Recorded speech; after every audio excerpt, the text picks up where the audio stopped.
Olá, que bom ver você por aqui. Vamos com o penúltimo capítulo do livro, A Revolução dos Bichos, capítulo 9. A rachadura do casco de Sansão levou muito tempo para cicatrizar. Haviam iniciado a reconstrução do moinho de vento no dia seguinte ao final das celebrações. Sansão recusou-se a aceitar um só dia de dispensa e fez questão de honrar em não dar mostras da dor que sofria.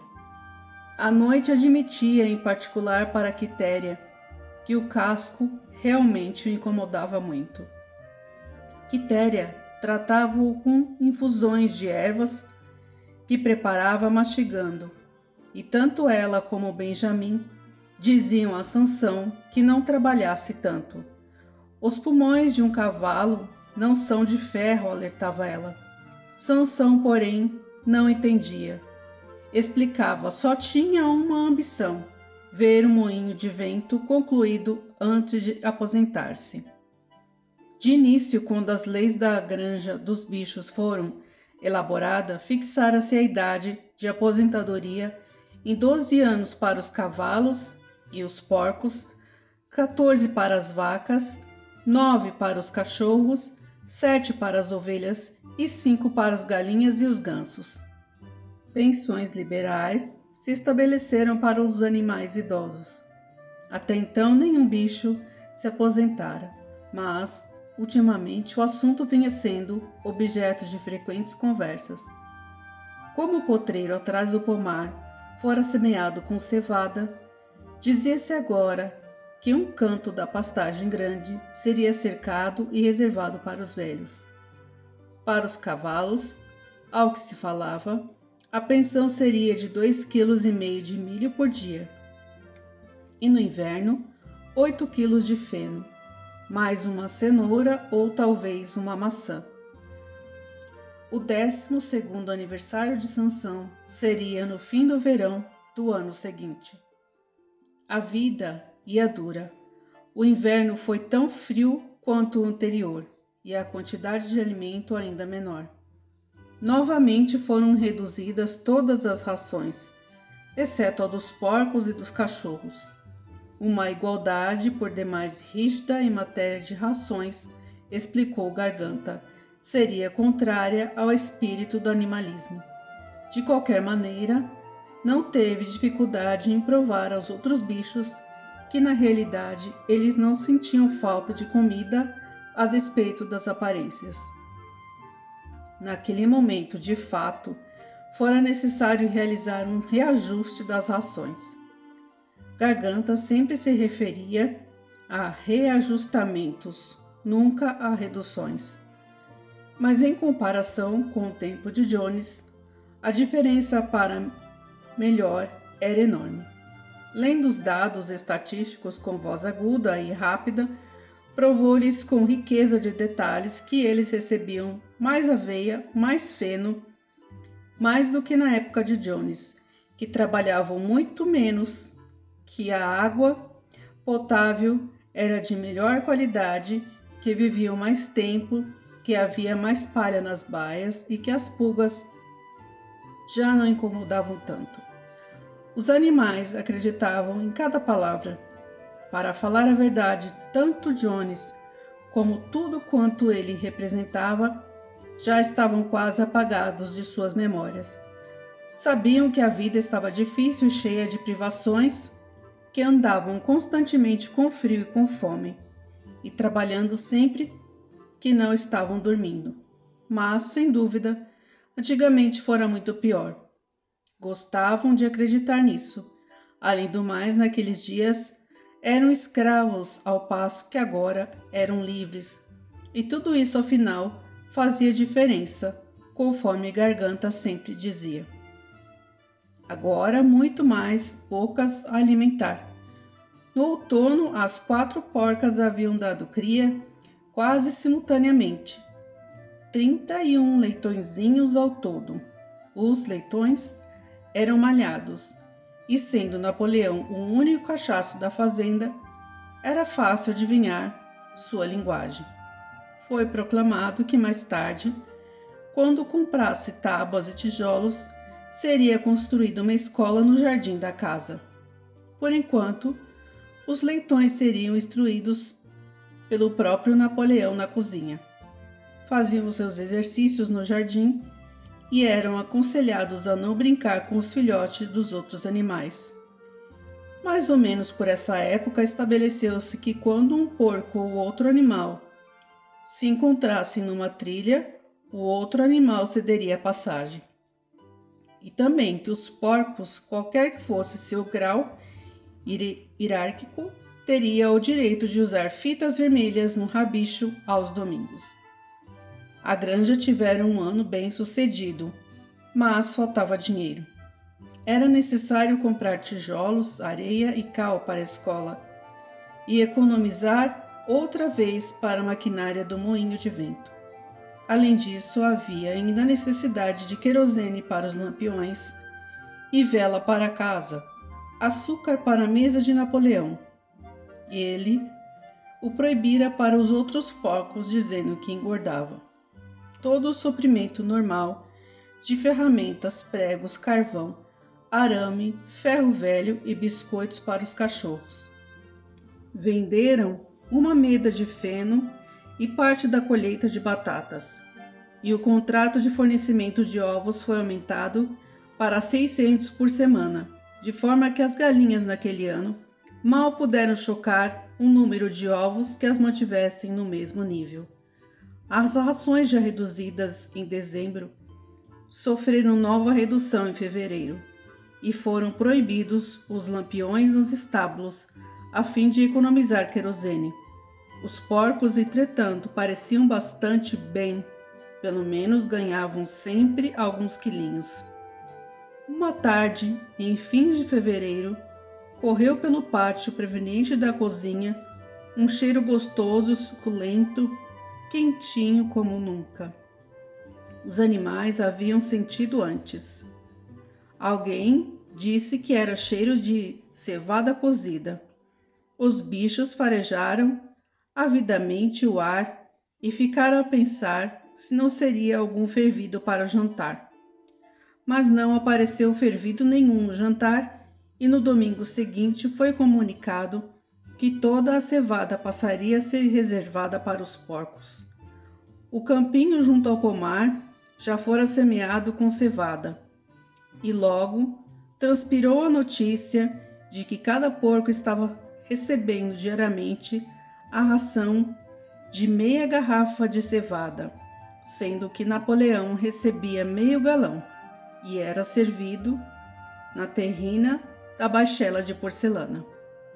Mas se havia grandes agruras e arrostas, estas eram compensadas pelo fato de a vida agora ter muito mais dignidade. Havia mais canções, mais discursos, mais desfiles. Napoleão determinara que uma vez por semana houvesse uma coisa chamada manifestação espontânea, cuja finalidade era comemorar as lutas e triunfos da Granja dos Bichos. À hora marcada, os animais deviam abandonar o trabalho e desfilar pelo terreiro da granja. Em formação militar, os porcos à frente, depois os cavalos, depois as vacas, depois as ovelhas e por último o garnizé preto de Napoleão. Sansão e Quitéria conduziam sempre a bandeira verde com o desenho do chifre e da ferradura e a legenda "Viva o camarada Napoleão". A seguir havia a recitação de poemas compostos em honra de Napoleão, um discurso de garganta dando detalhes dos últimos aumentos na produção de gêneros e no momento exato a espingarda dava um tiro. Quem mais gostava das manifestações espontâneas eram as ovelhas. E se alguém se queixava, havia quem o fizesse quando os porcos ou os cachorros não andavam por perto, de que aquele negócio era uma perda de tempo e obrigava a ficar bom pedaço no frio. As ovelhas calavam insatisfeito com o balido de 4 pernas bom, 2 pernas ruim. De modo geral, porém, os bichos gostavam daquelas celebrações. Achavam confortador serem relembrados de que, afinal, não tinham patrões e todo o trabalho que enfrentavam eram em seu próprio benefício. E assim, à custa das cantorias, dos desfiles, das estatísticas de garganta, do estrondo da espingarda, do cocoricó do garnizé e da bandeira, conseguiam esquecer que estavam de barriga vazia, pelo menos a maior parte do tempo. Em abril, a Granja dos Bichos foi proclamada república e houve necessidade de eleger um presidente. Apareceu um só candidato, Napoleão, que foi eleito por unanimidade. No mesmo dia, notificou-se a descoberta de novos documentos que revelavam mais detalhes sobre a cumplicidade de Bola de Neve com Jones. Soube-se que Bola de Neve não apenas tentara perder a Batalha do Estábulo por meio de uma estratégia, conforme os animais já tinham tomado conhecimento, mas lutara abertamente ao lado de Jones. Na realidade, fora ele o verdadeiro líder das forças humanas, e jogaram-se a batalha com as palavras "Viva a humanidade" nos lábios. Os ferimentos em suas costas, que alguns poucos bichos lembraram-se de ter visto, haviam sido causados pelos dentes de Napoleão. Em meio ao verão, Moisés o Corvo reapareceu inesperadamente. Após uma ausência de vários anos, continuava o mesmo, não trabalhava e contava as histórias de sempre a respeito da montanha de açúcar. Subia num toco de árvore e falava durante horas para quem quisesse ouvir. Lá em cima, camaradas, dizia ele solenemente, apontando o céu. Lá em cima, pouco além daquela nuvem preta, ali está ela, a montanha de açúcar, o lugar feliz onde nós, pobres animais, descansaremos para sempre desta nossa vida de trabalho. Chegava a afirmar haver estado lá num dos voos mais altos e ter visto os infinitos campos de trigo, os bolos de linhaça e o açúcar crescendo nas sebes. Muitos bichos acreditavam. Suas vidas atualmente eram de fome e de trabalho. Raciocinavam, era justo que lhes estivesse reservado um mundo melhor, mais além. Coisa difícil de determinar era a atitude dos porcos com relação a Moisés. Eles afirmavam que a história sobre a montanha de açúcar não passava de pura mentira. No entanto, deixavam-no permanecer na granja sem trabalhar e ainda por cima com direito a um copo de cerveja por dia. Depois que o casco ficou bom, Sansão trabalhou mais violentamente do que nunca. Aliás, naquele ano todos os bichos trabalharam, feito escravos. Além da faina normal na fazenda e da reconstrução do moinho de vento, ainda houve a escola dos porquinhos, iniciada em março. Às vezes, tornava-se difícil aguentar as longas horas sem comer, mas Sansão nunca fraquejou. Em nada do que dizia ou fazia era possível perceber qualquer sinal de que sua energia já não era a mesma. Apenas sua aparência estava um pouco modificada. O pelo já não era tão brilhante e as ancas pareciam haver murchado. Sansão vai se recuperar quando crescer o capim da primavera, diziam os outros. Porém, a primavera chegou e Sansão não mudou de aspecto. Por vezes, na rampa da pedreira, quando enrijecia a musculatura contra o peso de um enorme pedregulho, tinha-se a impressão de que apenas a vontade mantinha-o de pé. Nesses momentos, seus lábios formavam claramente as palavras "trabalharei mais ainda". Não emitia qualquer som. Novamente, Quitéria e Benjamim o aconselharam, porém, ele não deu atenção. Seu 12º aniversário se aproximava. Não se importava com o que sucedesse, desde que pudesse acumular uma boa quantidade de pedras antes de aposentar-se. Certa noite no verão, ocorreu a súbita notícia de que algo acontecera a Sansão, que havia saído sozinho para puxar os montes de pedra até o moinho, E era verdade. Poucos minutos depois chegaram 2 pombos afobados. Sansão está caído, não consegue levantar-se. Metade dos animais da granja correu para a colina do moinho de vento. Lá estava Sansão, deitado entre os paus da carroça, com o pescoço esticado e sem poder sequer levantar a cabeça. Corria-lhe da boca um filete de sangue. Quitéria ajoelhou-se ao seu lado. Sansão, chamou ela, você está bem? É o meu pulmão, disse ele, quase sem voz. Não tem importância. Vocês terminarão o moinho sem mim. Já deixei bastante pedra aí. De qualquer maneira, só me restava 1 mês de atividade para falar a verdade. Tenho estado à espera desta hora. E como Benjamim também está ficando velho, talvez o deixe aposentar-se para me fazer companhia. Precisamos de socorro imediatamente, gritou Quitéria. Alguém vá correndo contar à garganta o que aconteceu. Os animais todos correram à casa grande para dar a notícia à garganta. Só ficaram Quitéria e Benjamim, que se deitou ao lado de Sansão. Sem dizer uma palavra, ficou a espantar-lhe as moscas com um rabo comprido. Mais ou menos 1/4 de hora depois, Garganta apareceu cheio de simpatia e preocupação. Diz que o camarada Napoleão tomara conhecimento, abaladíssimo, do mal que sucedera a um dos trabalhadores mais leais da granja, e já estava tratando de enviar Sansão para tratar-se no hospital de Willingdon. Os animais sentiram certa inquietação, com exceção de Mimosa e Bola de Neve, nenhum deles jamais saíra da granja. Não gostaram da ideia de seu camarada ir parar nas mãos dos humanos. Entretanto, Garganta os convenceu facilmente de que o cirurgião veterinário de Willingdon poderia tratar do caso de Napoleão muito melhor do que eles.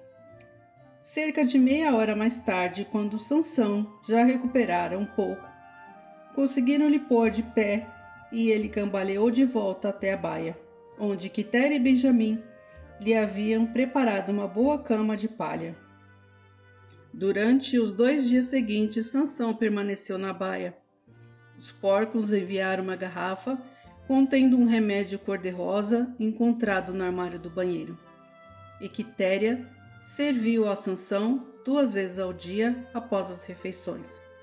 À noite, Quitéria permanecia a seu lado, conversando com ele, enquanto Benjamim afastava as moscas. Sansão afirmava não estar triste com o acontecido. Caso se recuperasse bem, poderia viver mais 3 anos, e já imaginava os dias tranquilos que passaria no rincão da pastagem. Seria a primeira vez que lhe sobraria tempo de folga para estudar e melhorar seus conhecimentos. Pretendia dedicar o resto de sua existência ao aprendizado das 22 letras restantes do alfabeto. Contudo, Benjamim e Quitéria só podiam estar ao seu lado após as horas de trabalho, e foi durante o dia que o carroção veio buscá-lo.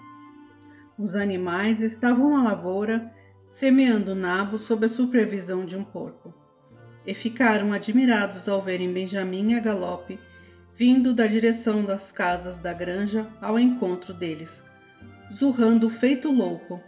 Era a primeira vez na vida que viam Benjamim excitado. Para falar a verdade, era a primeira vez que alguém o via galopar. Depressa, depressa, gritou. Venham depressa, estão levando Sansão. Sem esperar ordens do porco, largaram o trabalho e correram de volta para as casas. Realmente lá estava um carroção fechado, puxado por 2 cavalos, com um letreiro no lado e um homem de chapéu coco sentado na boleia. A baia de Sansão estava vazia. Os bichos se espicharam ao redor do carroção. Até breve, Sansão! Gritaram. Até breve! Idiotas, idiotas! Exclamou Benjamim, andando em volta deles e ferindo o chão com os cascos pequeninos. Imbecis! Não veem que está escrito ali, ao lado?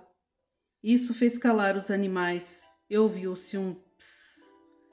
Maricota começou a soletrar as palavras, mas Benjamin empurrou-a para o lado e leu em meio a um grande silêncio. Alfred Segmonds, matadouro de cavalos, fabricante de cola, Wellington, peles e farinhas de ossos, fornece para canis. Será que vocês não percebem? Vão levar Sansão para o carniceiro. Houve um grito de horror dos bichos. Nesse momento, o homem da boleia estalou o chicote e os cavalos saíram a trote vivo, abandonando o pátio. Os bichos correram atrás gritando com todas as forças. Quitéria abriu caminho até a frente. O carroção tomou velocidade. Quitéria tentou fazer que suas pernas grossas galopassem e conseguiu um trotezinho. Sansão! Gritou ela. Sansão! Sansão! Nesse exato momento, como se tivesse ouvido a barulheira de fora, apareceu na janelinha de trás da carroça a cara de Sansão com sua mancha branca no focinho. Sansão! Berrou Quitéria desesperadamente. Sansão! Saia daí! Saia depressa! Estão levando-o para a morte! Os bichos gritavam a um tempo. Sai daí, Sansão! Sai daí! Todavia, o carroção tomava velocidade e começava a distanciar-se. Não podiam saber se Sansão havia entendido Quitéria. Logo depois, entretanto, sua cara desapareceu da janela. Ouviu-se o barulho da tremenda pancadaria de seus cascos no interior do carroção. Ele tentava livrar-se de qualquer maneira. Tempo houve em que, com alguns coices, Sansão transformaria aquela carroça num monte de lenha. Mas aí sua força o abandonara. Em poucos instantes, o som das batidas diminuiu e morreu. Desesperados, os animais suplicaram aos 2 cavalos que puxavam o carroção para que se detivessem. Camaradas, camaradas, gritavam eles. Não levem o irmão de vocês para esta morte. Porém, os brutos, estúpidos e ignorantes demais para entenderem o que acontecia, limitaram-se a murchar as orelhas e a apertar o passo. A cara de Sansão não apareceu mais na janela. Alguém pensou em correr à frente e fechar a porteira das 5 barras, mas era tarde demais, pois logo o carroção atravessara a porteira e desaparecia rapidamente na estrada. Sansão nunca mais foi visto. 3 dias mais tarde chegou a notícia de que havia falecido no hospital veterinário de Wellington. A despeito de ter recebido todos os cuidados que um cavalo merece, Garganta veio dar a notícia. Presenciara, disse, os últimos momentos de Sansão. Foi a cena mais comovente da minha vida, disse Garganta, erguendo a pata e deixando rolar uma lágrima. Eu estava à sua cabeceira no instante final. Quase sem poder falar, ele sussurrou ao meu ouvido que seu único pesar era morrer antes de ter terminado o moinho de vento. Para a frente, camaradas! Viva a granja dos bichos! Viva o camarada Napoleão!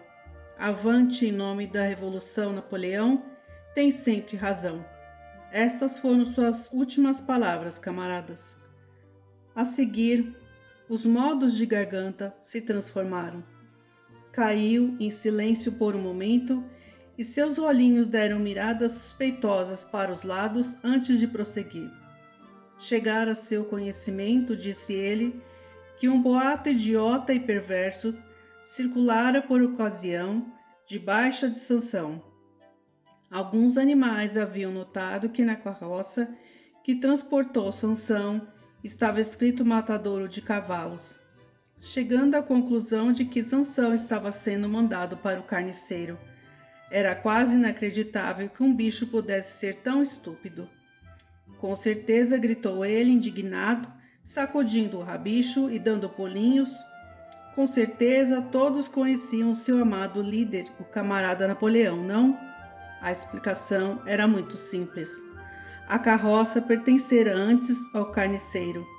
Depois fora comprado pelo cirurgião veterinário, que ainda não apagou o letreiro. Os bichos ficaram imensamente aliviados com isso.